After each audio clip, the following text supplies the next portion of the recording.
మిగతా ఓటర్స్ కూడా ఒక నియోజకవర్గం నుంచి ఇంకొక నియోజకవర్గానికి మైగ్రేట్ అయి ఉండొచ్చు, కొంతమంది చనిపోయి ఉండొచ్చు.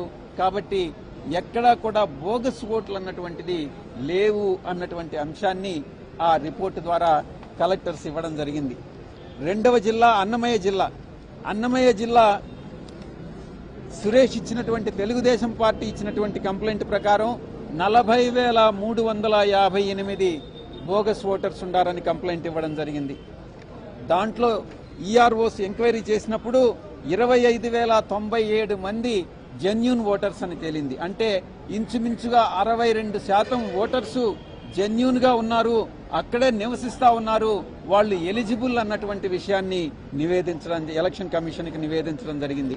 ఇక విశాఖపట్నం జిల్లాలో తెలుగుదేశం పార్టీ ఇచ్చినటువంటి కంప్లైంట్ ప్రకారం 38,872 ఓట్లు బోగస్ ఓటర్స్ అని కంప్లైంట్ ఇచ్చారు. దాంట్లో ఆ 32,000కి సంబంధించి 26,123 ఓట్లు జెన్యూన్ ఓట్లుగా తేల్చారు.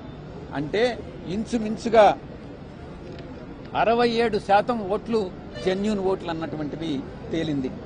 మేము ఒక్కటే చెప్పాం, ఆర్టీఐ కింద మేము సేకరించినటువంటి ఇన్ఫర్మేషన్ కరెక్ట్ ఇన్ఫర్మేషన్.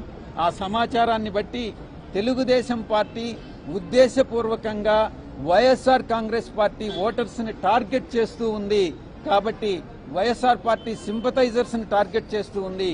కాబట్టి ఇటువంటి కంప్లైనెంట్ ఎవరైతే ఉండారో, కంప్లైంట్ ఇచ్చారో, తెలుగుదేశం పార్టీ తరఫున సురేష్ లాంటి వ్యక్తులు, దుర్మార్గులు ఎవరైతే బోగస్ కంప్లైంట్ ఇచ్చారో వారి మీద చర్యలు తీసుకోవాల్సిందిగా ఎలక్షన్ కమిషన్ కి విజ్ఞప్తి చేయడం జరిగింది.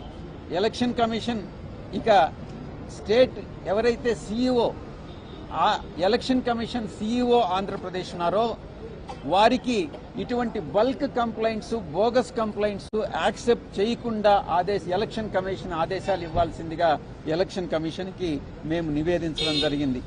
ఇక నెక్స్ట్ ఇష్యూ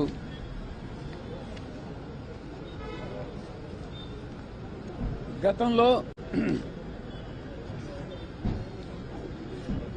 14 డిసెంబర్ 2023న మేము YSR Congress party election commission కలిసి మేము ఒక నివేదిక ఇవ్వడం జరిగింది.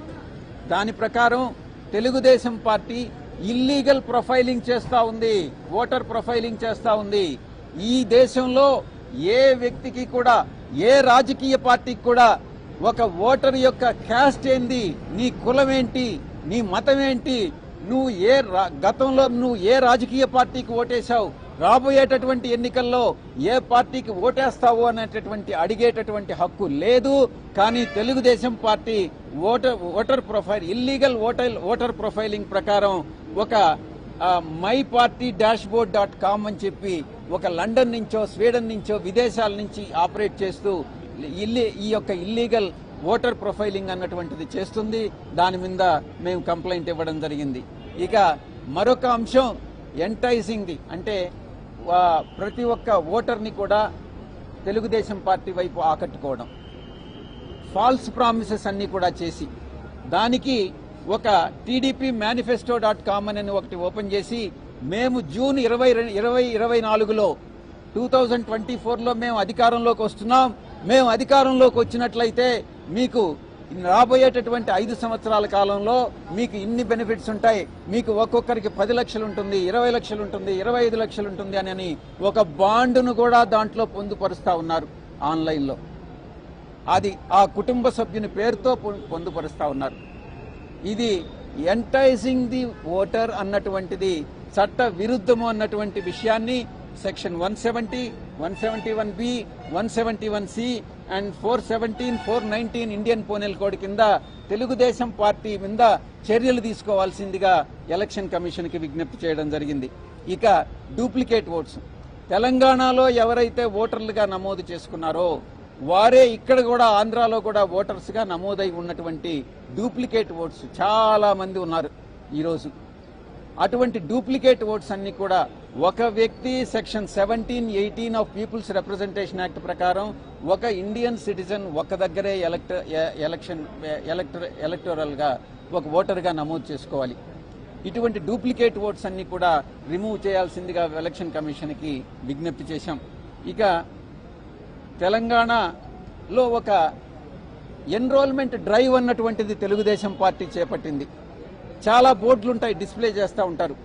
మీరందరూ రాండి, తెలంగాణలో ఎలక్షన్స్ అయిపోయి ఆంధ్రాలో ఎలక్షన్స్ జరుగుతాయి, ఇక్కడ ఉండేటటువంటి వాళ్ళందరూ కూడా ఆంధ్రాలో ఎన్రోల్ చేసుకోండి, ఓటర్స్గా ఎన్రోల్ చేసుకోండి అని చాలా డిస్ప్లే బోర్డ్స్, షాప్స్ అన్ని కూడా ఓపెన్ చేయడం జరిగింది.